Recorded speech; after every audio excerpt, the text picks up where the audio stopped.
that we follow the Shia traditions as much as possible, make sure that we're praying in congregation inside of the household. And I would say that, you know, every single imam, I've done extensive research on their lives, and I've studied a lot about them as much as possible. And I also try to, you know, revive my bay'ah with Imam Mahdi every single day, because I feel like it's really important.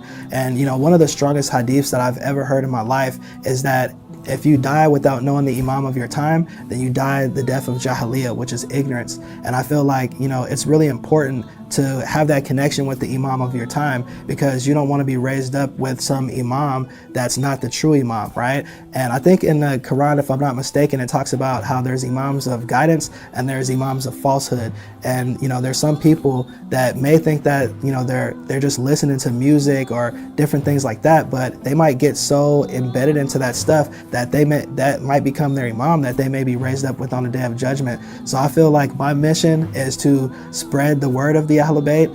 I've done a lot of dawah on social media and things like that, and I try my best to enlighten people about Imam Mahdi, because he's the imam of this time, and I do it all the time. I actually celebrated the birthday of Imam Mahdi for the 15th of Shaban, and I had a birthday cake where it said happy birthday Mahdi, and I actually put that on social media, and a lot of people were reaching out to me and they were saying happy birthday, and I said, hey, it's not my birthday, this is the birthday of the 12th imam, who's also going to come back and bring justice into the world, just like Jesus is going to come back as well. And a lot of people were receptive to that and really know about Imam Mahdi. So I think it's definitely something that's very vital to let everyone know about, you know, his reappearance. And, you know, to have this figure who's going to bring justice into the world is something that every single religion believes in. It wouldn't matter if you even talk to people who are from like Hindu religions or, you know, Christian or whatever. You know, they all believe in a promised Messiah that's going to return,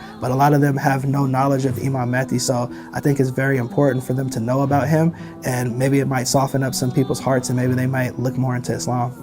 I would say that Shiism definitely changed my life completely. Like most people that knew me from the past, that were my friends growing up, they give me so much props, I would say, for who I am today compared to who I used to be. They tell me, man, I love the way that you changed your life. You're so much of a better person. You're an inspiration. You're a role model. And they give me so much encouragement because I completely changed my life in a total 180 compared to what it used to be.